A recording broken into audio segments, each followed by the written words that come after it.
I didn't realize my marriage was over until my mother-in-law called me the roommate at my own birthday dinner. The server was standing beside me, little candle flickering on a slice of cheesecake, everyone waiting for Linda to say something sweet about her daughter-in-law. Instead, she smiled at the woman next to her and said, "Have you met Marcus's roommate yet? This is her." I felt Marcus stiffen beside me. My smile froze mid-polite laugh. "Mom," Marcus said quietly, "she's my wife." Linda just tilted her head, lips pursed like I was the one making things awkward. "Well, you live together, don't you?" she said lightly. "Roommates, husband, same thing." The table laughed uneasily. I didn't. I'm 27 years old, 7 months married, 3 years engaged before that. We saved for that wedding, for that home, for that life.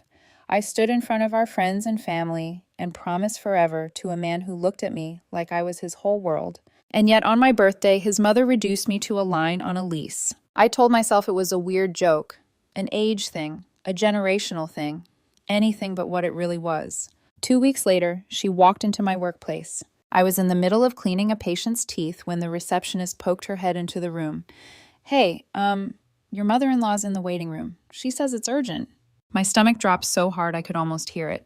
When I stepped out, Linda was sitting in the corner with her purse clenched in both hands, eyes already sharp and wet. She didn't even say hello. "You need to tell my son the truth," she said, "about your first marriage, before I do." In that moment, standing there in my scrubs with patients watching us over the edge of outdated magazines, I realized this wasn't about a joke or a word or some harmless quirk. This was a campaign.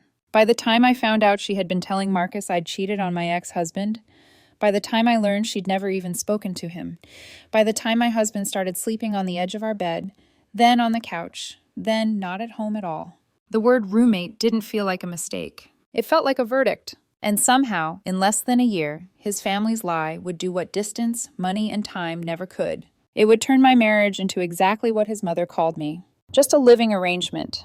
If you had met us 5 years ago, you never would have guessed we'd end up here. Not Marcus, not me, not the quiet, steady love that grew between us.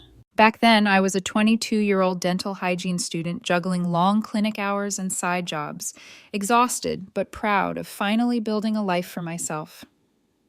Marcus was the calmest man I had ever met, the kind who listened fully before speaking, who thought before reacting. We met at a friend's barbecue. I spilled lemonade on his shoes within 5 minutes. He laughed like it was the funniest thing that had ever happened to him. I remember thinking, this man feels safe. I'd never had that before. He told me later that he liked how I talked with my hands, how I filled silence without being afraid of it. He grew up in a house where silence meant stability. I grew up in one where silence meant danger. Somehow, our two broken languages matched. Our first year together was blissfully simple. Coffee dates before my shifts, movie nights during exam weeks, walking through grocery stores side by side like an old married couple. He'd squeeze my hand every time he passed an aisle with pasta because he knew it was my comfort food. Little things. Quiet love. Marcus introduced me to his family early on. Linda greeted me with a firm handshake and a smile that felt professional, like she was interviewing me for a role I didn't know I'd applied for. Gregory gave me a polite nod, and Todd avoided eye contact. They weren't warm, but they weren't hostile. Or maybe I just didn't want to see it. As months turned into years, Marcus and I built a rhythm. He was the planner. I was the spontaneous one. He analyzed. I felt. We were opposites, but the good kind, the kind that makes you believe you can build a whole life together.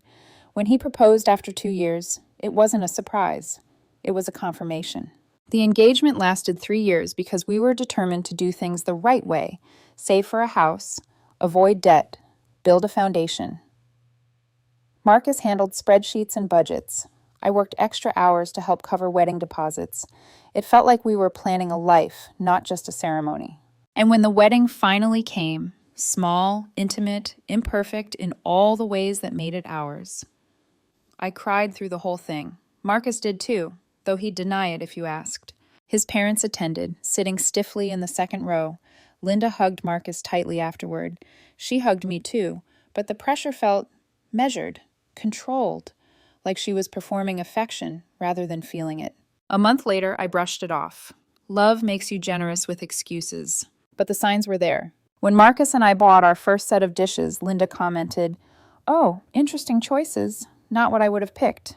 When I posted our engagement photos, she messaged Marcus, not me. She's a bit dramatic in these, isn't she? But if you like them, that's all that matters. When Marcus mentioned we were talking about future kids, she said, "Well, I suppose everyone is allowed to dream." Each comment was small, harmless if you weren't paying attention.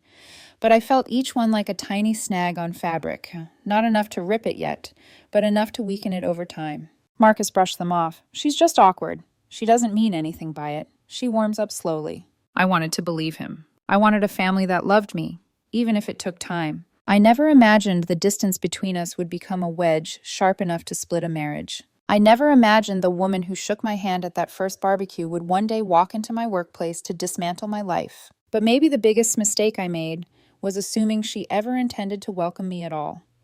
The first crack in the glass didn't look like a crack at all. It looked like a passing comment, a slip of the tongue, a weird joke from someone who didn't understand humor. It happened 2 months after our wedding. Marcus and I were walking up the driveway to his parents' home for their annual 4th of July cookout. I carried a bowl of pasta salad, and Marcus balanced a cooler in one hand. We were laughing about something trivial. I can't even remember what now. But I remember feeling light, married, settled in a way I'd always wanted to be. Linda opened the door before we could knock. She hugged Marcus first, long and full-bodied, the way mothers do when they don't want to let go. When she turned to me, the embrace shrank into a brief, businesslike squeeze of my arm. "Hello, dear," she said. Dear, not my daughter-in-law, not my son's wife, just dear. I told myself not to overthink it. We walked into the backyard where Gregory was grilling. Todd was unfolding chairs, and a few neighbors were mingling. Gregory waved Marcus over instantly, and that's when it happened. One of the neighbors, an older gentleman with a sun hat and a six-pack, came over to greet us. Gregory took a deep breath, pointed at me, and said, "This is Marcus's roommate." I laughed because I thought he must be joking, but no one else laughed. The neighbor blinked at me, confusion settling into the soft wrinkles around his eyes. Marcus quickly corrected him, cheeks turning red. "Dad, this is my wife." Gregory shrugged. "Well, you're living together. You're roommates, too. It's just accurate." He said it so casually, so dismissively, that part of me wondered if I had imagined the disdain behind it. Marcus looked embarrassed, but I brushed it off. We both did. Because families say weird things, right? Because not every awkward moment is a threat. Except the awkward moments didn't stop. 3 weeks later, Linda invited me to lunch. Just the two of us. I remember being hopeful. Maybe this was her effort to bond, to include me, to fold me into the family I'd married into. We met at a bright cafe with soft jazz playing overhead. She talked about referrals and dental checkups until one of her colleagues walked by. "Oh," the woman said. "Linda, who's this?" Linda smiled pleasantly. "This is my son's roommate." Roommate. Again. My pulse spiked. I felt the heat crawl up my neck. "I'm actually his wife," I corrected gently, forcing a smile. Linda blinked at me, as if I had stated something irrelevant. Then she said, "Well, yes, but you are also roommates." She turned back to her colleague, dismissing my correction entirely. When the woman left, I finally asked, "Linda, why do you call me that?" She dabbed delicately at her mouth with a napkin. "Because it's technically true." "Technically," I repeated, trying to control my voice, "but extremely misleading." "I don't see it that way," she smiled. End of discussion. Something cold unfurled in my chest then, a feeling I couldn't name yet, but that would later become devastatingly familiar. When I told Marcus that night, he was upset. He immediately called her, voice tight, asking her to stop. I listened from the doorway as his frustration rose, while Linda's tone stayed eerily calm. "She says she didn't mean anything by it," Marcus said afterward. "She claims she'll try to remember."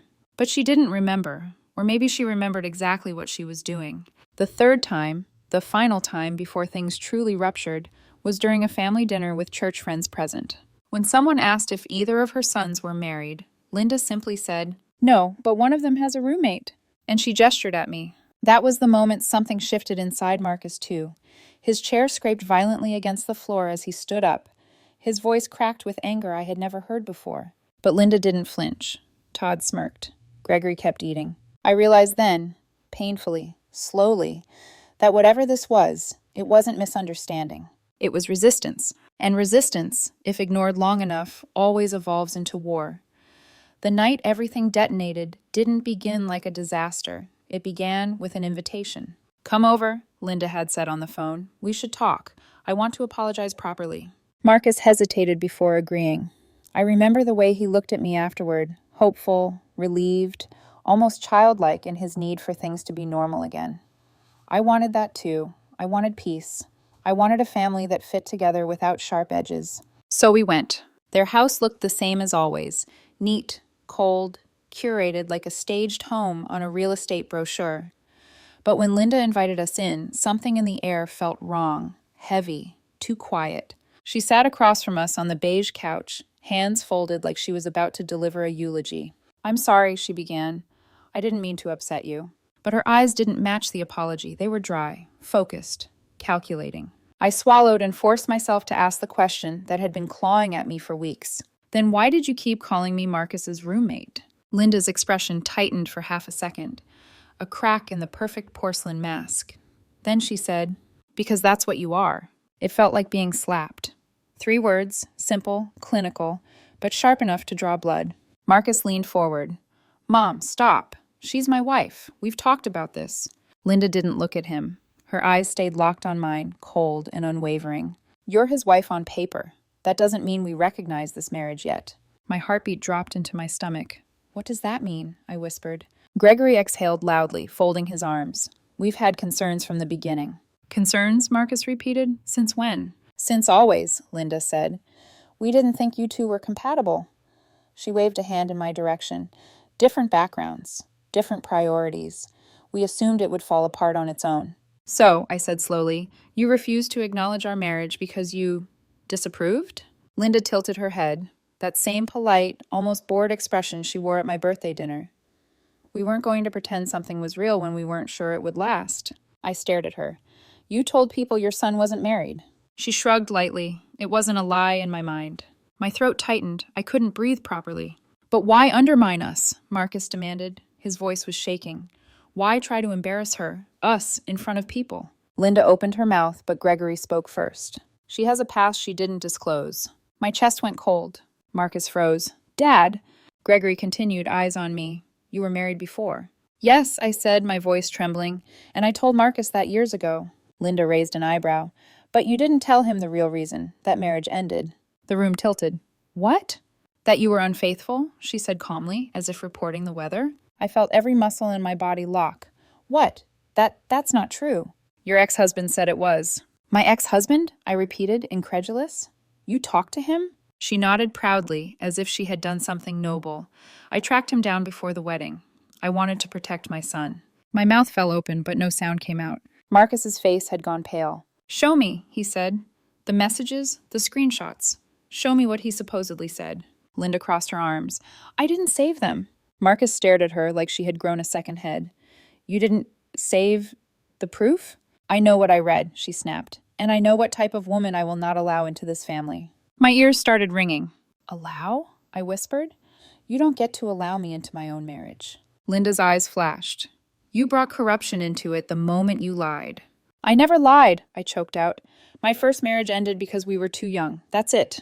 Gregory scoffed quietly. And in that moment, that single suspended moment, I realized something devastating. They had never wanted to believe me, because believing me would mean admitting they were wrong, admitting they were cruel, admitting they had poisoned their own son's marriage, and for no reason. Marcus stood abruptly, voice shaking with anger. "This stops now. Mom, Dad, you're lying. You've been lying. You never talked to her ex. You never had proof. You just, what? Decided she wasn't good enough?" Linda's mask cracked again. "I did what any mother would do. I kept my son from making a mistake." "A mistake?" Marcus repeated. My wife is not a mistake." She smiled faintly. "You'll realize it someday." I felt something inside me break then, a soft, painful cracking sound deep within my chest. Because Marcus didn't say anything after that. He didn't defend me again. He didn't tell her she was wrong. He didn't tell me we were leaving. He just stood there, silent, torn between the past and the present, between the woman who raised him and the woman he married. And in his silence, I heard the truth. Linda hadn't just planted a seed of doubt. She had tended it, watered it, grown it. And Marcus had let it root. When we left his parents' house that day, Marcus didn't speak, not a single word. I remember sitting in the passenger seat, my hands trembling in my lap, my heartbeat fluttering weakly like a trapped bird. The world outside the window blurred into streaks of color, but inside the car, everything felt painfully sharp. The smell of his aftershave, the tightness of his jaw, the way his fingers clenched the steering wheel like he was holding onto something that was slipping away. I wanted him to say something, anything, that he didn't believe them, that he trusted me, that we were okay. But his silence was its own answer. When we got home, he went straight to the spare bedroom and closed the door. He didn't slam it. Marcus never slammed doors. But the soft click felt louder than any argument we'd ever had.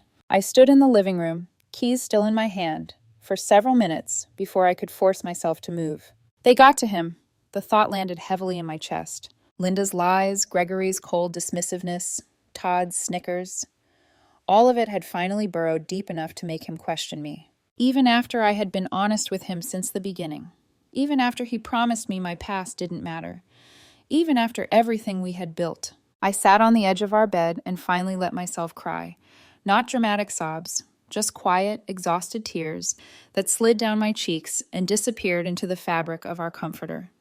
The kind of tears that come from a wound you can't see. What did I miss? Where did I fail? How could he doubt me after all these years?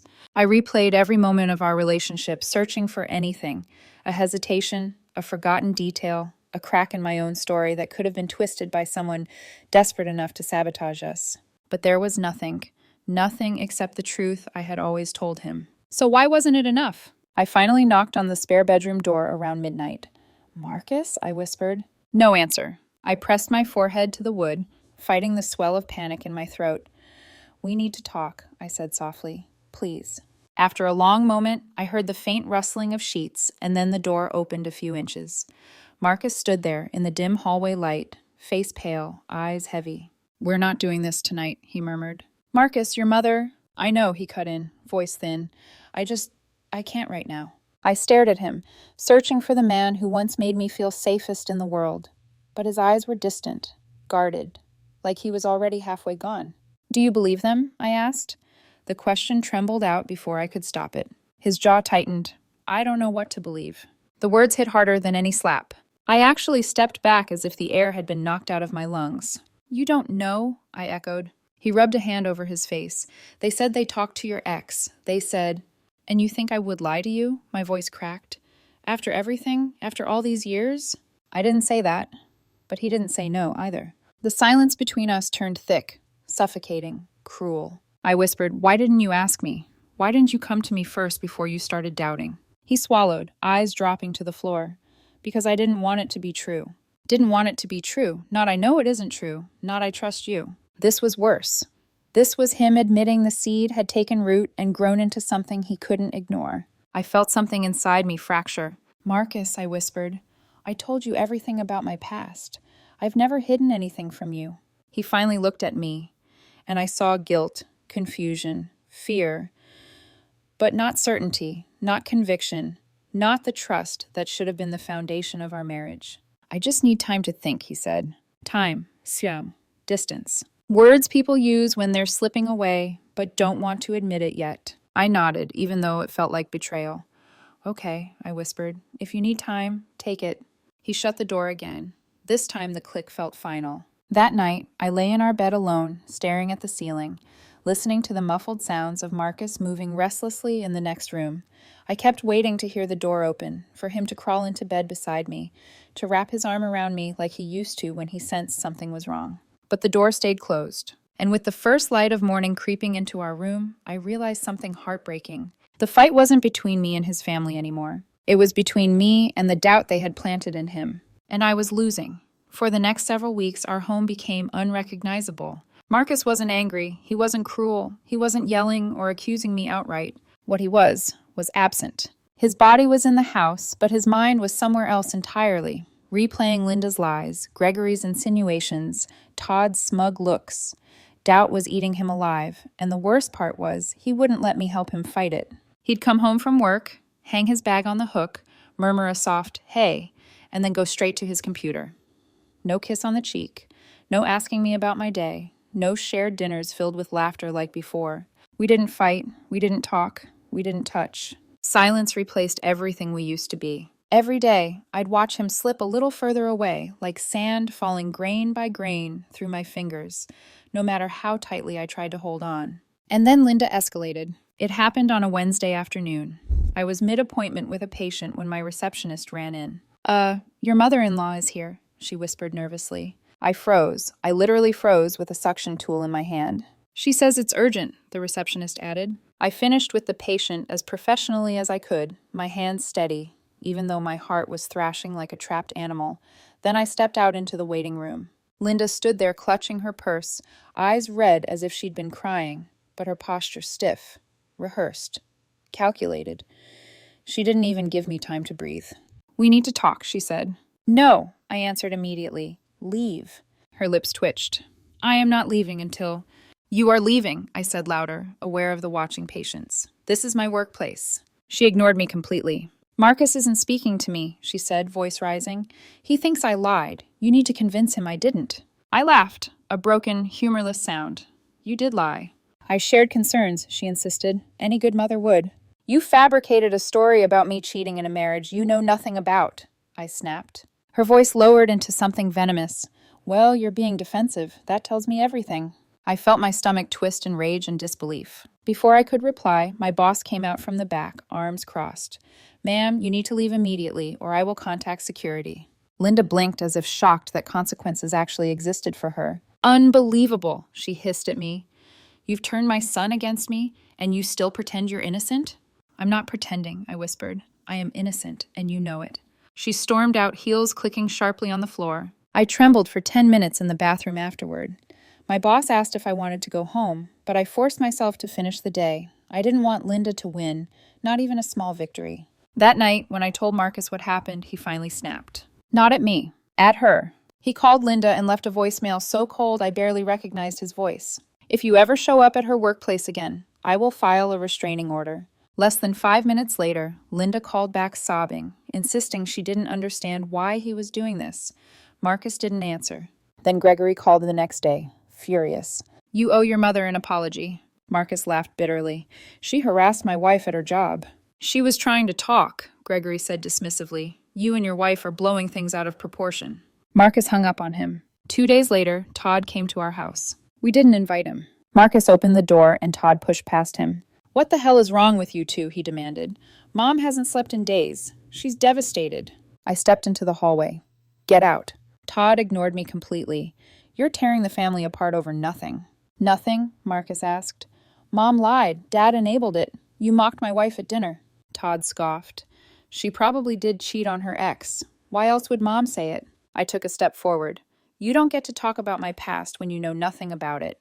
Todd rolled his eyes. "I know what Mom told me." "And that's enough for you?" I shot back. Before he could respond, Marcus stepped outside, shutting the door behind him. I watched through the window as they argued, voices rising, hands gesturing, anger building. At one point, Todd shoved Marcus. Marcus shoved him back. Then Todd got in his car and sped off. Marcus came back inside, shaking. "They said, if I don't reconcile with Mom, the whole family will cut me off." I blinked. "So they're threatening you now?" He nodded slowly, defeated. And that's when the final shift happened inside me. I realized I wasn't just fighting Linda's lies anymore. I was fighting an entire family system built on manipulation, control, and emotional blackmail. It wasn't just about whether they believed me. It was about whether Marcus would ever truly break free from them, long enough to see the truth. The more they pushed, the more he withdrew. The more I tried to reach him, the more he slipped into a fog of guilt and loyalty and confusion. Our house felt haunted by silence, by doubt, by the ghost of a marriage that was only 7 months old. One night, I found him in the living room looking at old family photos, smiling vacations, Christmas mornings, birthday parties. "When did things get this bad?" he whispered, voice breaking. I didn't have an answer, because I didn't know when we stopped being us. All I knew was that I was losing him little by little, lie by lie, silence by silence. And his family, whether intentionally or not, was winning. There's a moment in every falling apart where you stop fighting and simply float. Not because you're calm, not because you've accepted anything, but because you're too exhausted to swim anymore. That moment hit me on a Tuesday night. Nothing dramatic happened. No argument, no phone call from Linda, no confrontation, just silence. Thick, heavy, suffocating, filling every corner of our home. Marcus ate dinner at the counter while I ate on the couch. He stared at his plate. I stared at the muted TV. We didn't speak, we didn't touch, we didn't even look at each other. When he finished eating, he mumbled, "I'm going to bed early," and disappeared into the spare room. He didn't say goodnight. He didn't ask if I was okay. He didn't kiss my forehead like he used to do when our days felt too heavy. He just left. And that was somehow worse than the fights, worse than the lies, worse than his family's cruelty. Because fights meant there was still something to salvage. Silence meant the opposite. I sat there long after he'd closed the door, the dim glow of the TV flickering across my empty dinner plate. My chest felt hollow, like something vital had slipped out without making a sound. I whispered into the quiet, "What happened to us?" The house didn't answer. Later that night, I tried to crawl into bed alone, but I couldn't sleep. Every time I closed my eyes, I saw Marcus sitting at his parents' living room, torn between two worlds, mine and theirs, and choosing not to stand fully in either. I kept hearing his voice. "I don't know what to believe. Not I trust you, not I know you, not you're my wife. Just, I don't know." That sentence cut deeper than anything Linda fabricated, because doubt from a stranger can be dismissed. Doubt from your husband can shatter you. Around 2:15 a.m., I gave up on trying to sleep. When I stepped into the hallway, a faint light was glowing from under the spare bedroom door. He was awake. I knocked gently. No answer. "Marcus?" I whispered. Still nothing. I turned the knob slowly. The door was unlocked, and peeked inside. He was sitting on the floor in the dark, back against the bed frame, staring at nothing. Not crying, not angry, just empty. My breath caught in my throat. "Marcus?" I stepped in softly. "What are you doing up?" He didn't move. For a terrifying moment, I thought he hadn't heard me. Then, in a voice that sounded small enough to break, he said, "I feel like I'm losing everything." Something inside me crumpled. I sank onto the floor across from him, legs folding beneath me. The carpet felt cold, even though the room was warm. "You're not losing everything," I whispered. He shook his head slowly, eyes fixed on the space between us. "My family hates me. You're hurting. I don't know what's true anymore. I don't know who to believe. I feel like I'm failing everyone." His shoulders trembled. I reached out instinctively, but he flinched, not because he didn't want my touch, but because he didn't know how to accept it. That hesitation sliced right through me. "Marcus," my voice cracked, "I need you to tell me something. Anything. What do you need from me? How do I help you?" He closed his eyes. "I don't know." The answer echoed inside me, hollow and devastating. I realized then that it wasn't just me drowning in this marriage. He was too, except he had one hand reaching toward his parents while the other reached toward me, and the tension was tearing him apart. I pressed my palm against my chest, trying to steady my breathing.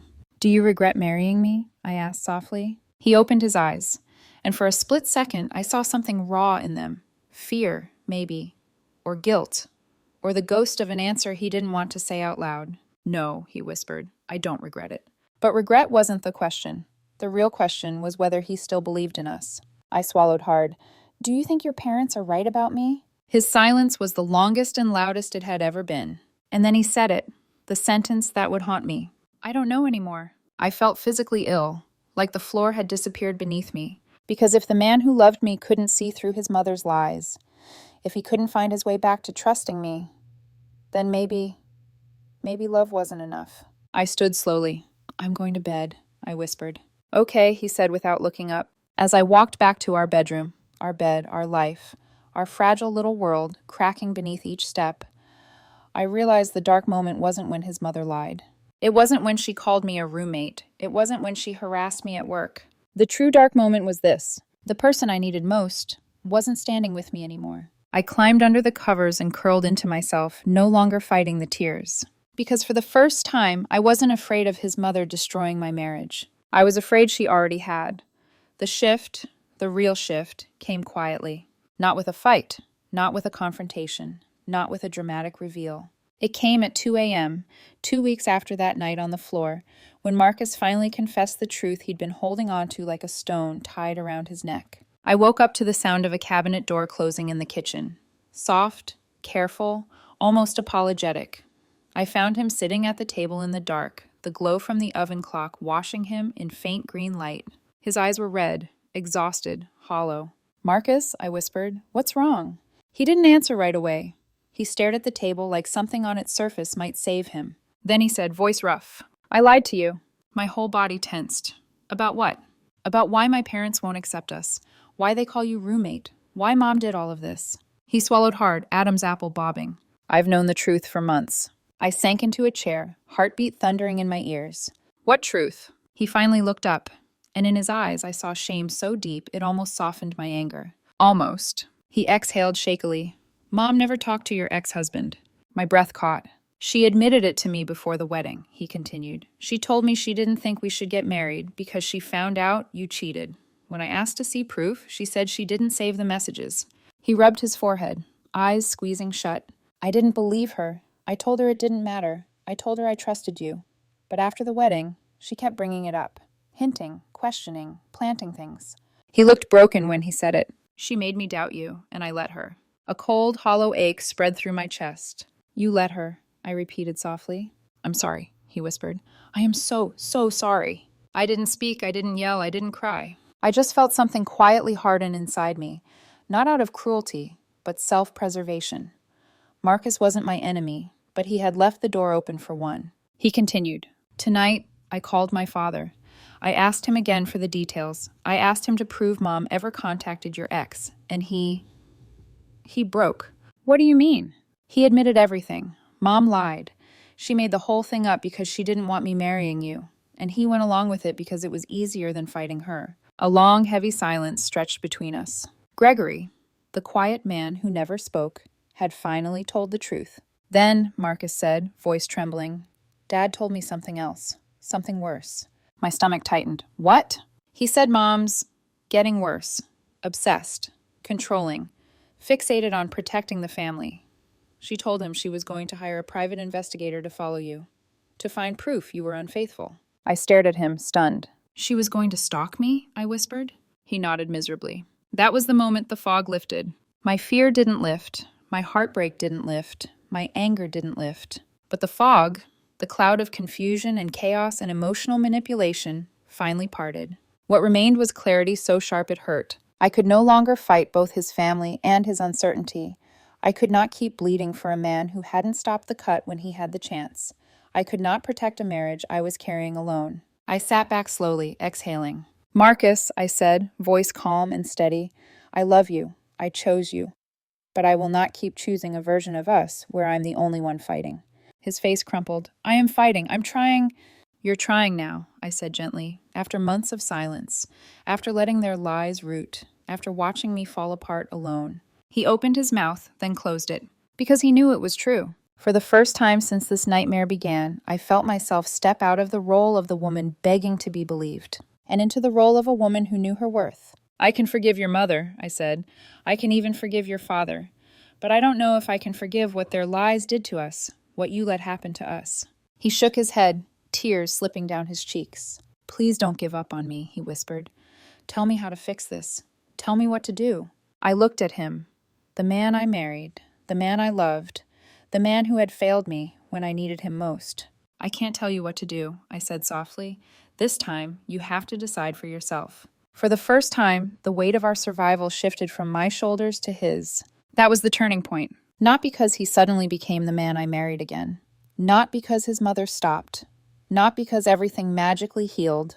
But because I stopped waiting for someone else to save my marriage. I started saving myself.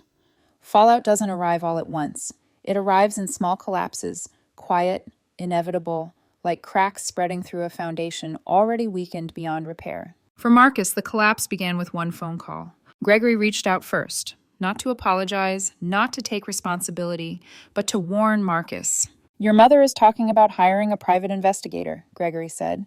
I told her it's insane. She wouldn't listen. Something inside Marcus finally snapped. Not loudly, not violently, just snapped. He told his father he was done. Done defending them. Done carrying guilt for choices that weren't his. Done choosing silence over the woman he married. But Gregory wasn't calling to support him. He was calling because he was scared. Scared of Linda. Scared of losing his son. Scared of a house where his wife's lies were suddenly visible in the light of day. Still, he offered no accountability, no remorse, just fear. And fear is not the same as change. Marcus hung up on him. But the fallout had only begun. Todd's turn. Todd showed up at our home 3 days later, pounding on the door as if he owned the place. His voice was loud enough for the neighbors to hear. "Open the door! I'm not leaving until we talk!" Marcus opened it only halfway. "Go home, Todd." Todd shoved the door wider. "What the hell is your problem? Mom hasn't slept in days. She's sick over this." "Mom lied," Marcus repeated calmly. "No, she didn't," Todd barked. "She was protecting you." Marcus almost laughed. Almost. Instead, he said quietly, "She made it all up. Dad admitted it." Todd's face drained of color. "That's not true," he said, voice wavering. "It is." A beat passed, then another. Todd exhaled sharply, retreating into anger, his only familiar refuge. "You're choosing her over your own family," he spat, pointing right at me through the doorway. "Maybe Mom was right about her." Marcus stepped fully between us. "Get out!" "No, not until—" Marcus pushed him back, not hard, but firmly enough to make the message clear. Todd stumbled, furious and humiliated. "Fine," he snarled. "If you walk away from Mom, you're walking away from all of us. Don't come crawling back when she's gone." He stormed off, but his words lingered like smoke in the doorway. Linda's final move. The last voicemail Linda ever left us was a masterpiece of emotional manipulation. First came crying, then accusations, then denial, then the martyrdom, her favorite part. "I did what any mother would do. I was trying to protect my son. If that makes me the villain, then so be it." Then the twist of guilt. "I hope you're proud of yourselves. This family is broken because of you." Not one apology. Not one admission. Not 1 ounce of truth. Marcus deleted the voicemail the moment it ended, but the damage had already carved itself deeper into him. He didn't say anything for a long time. He just sat on the couch with his head in his hands. "They'll never stop," he whispered. "I'm never going to be free of this." It was the closest he'd ever come to understanding what they had done to me, what they had done to us. Our marriage reaches its limit. That night, I sat beside Marcus and took his hand gently. "I need to ask you something," I said. He looked up, eyes tired. "Anything. Do you still want this marriage?" My voice didn't tremble. I surprised even myself. He didn't answer right away. Not because he didn't know, but because he didn't want to say it. His silence, his long, aching silence, told me everything. My heart didn't shatter this time. It simply settled into a truth I had been avoiding. I couldn't save this alone, and he wasn't strong enough to save it with me. So I stood, packed a suitcase, and told him I needed space. He didn't argue. He didn't beg. He didn't stop me. He just whispered, "I'm sorry. I never wanted this." "I know," I said softly, "but wanting isn't enough." Fallout on his side. After I left, his family's collapse accelerated. Gregory tried to call me twice. I didn't answer. Todd sent one last message filled with cruelty. I blocked him. Linda went silent. Not out of remorse, but because she had finally achieved what she wanted. Marcus alone, without me, without them, without anyone. Their family, once so desperate to maintain control, fractured completely. Marcus moved into an apartment a month later. I heard through a mutual friend that he'd stopped attending family gatherings altogether, that Linda had begun spinning new stories, this time about him. Manipulators don't lose gracefully, but they do lose. Fallout on my side. At my sister's house, I slept more peacefully than I had in months. No footsteps pacing the hallway, no muffled arguments, no dread curling in my stomach every time my phone buzzed. Just space, time, quiet. Healing begins in small ways. A long shower, a morning coffee without anxiety, a full night of sleep. Every day away from him, the weight on my chest lightened, not because I stopped loving him, but because I started loving myself more. I finally realized. His family didn't end my marriage. He did, by letting them. That truth was painful, but it was freeing. The last time I saw him, we met one last time at a coffee shop near my sister's neighborhood. He asked, "Do you still love me?" I thought for a long moment, then said the only honest thing I could. "I don't know." For once, he didn't look confused, just defeated. He nodded. "I understand." And that was our ending. Quiet, sad, inevitable. No dramatic goodbye, no promises, no apologies that could undo the damage. Just two people who once loved each other deeply, sitting on opposite sides of a table, realizing love alone isn't enough to survive hostility, manipulation, and doubt. I used to think endings were loud. I thought they came with slammed doors, screaming matches, shattered glass, or broken vows. But the end of my marriage arrived softly. It came in the quiet moments, in the pauses between sentences, in the silence between us, in the space where trust used to live. It came the moment I realized I was holding on to a version of him that no longer existed, and a version of myself that didn't deserve to stay small just to keep someone else comfortable. Leaving wasn't dramatic, it wasn't impulsive, it wasn't revenge. It was self-preservation. At my sister's house, a place filled with warmth and noise and a level of unconditional love I had forgotten was possible, I learned how to breathe again. Not the shallow, careful breathing of someone walking on emotional eggshells, but the full, deep inhale of someone finally free from the heaviness that had been crushing her. Healing didn't arrive overnight, but it arrived. I started noticing birds outside the window again. I started reading books before bed like I used to. I started laughing, real laughing, the kind that shakes your shoulders and makes your eyes water. And somewhere in that rebuilding, a truth settled in. I wasn't grieving the loss of a husband. I was grieving the loss of the future I thought we were building together. Marcus wasn't a villain. He was a man raised in a house where doubt was disguised as love, where control was disguised as protection, where silence was easier than taking a stand. But loving someone isn't enough if they won't choose you back when it matters. And I finally learned that choosing myself wasn't selfish.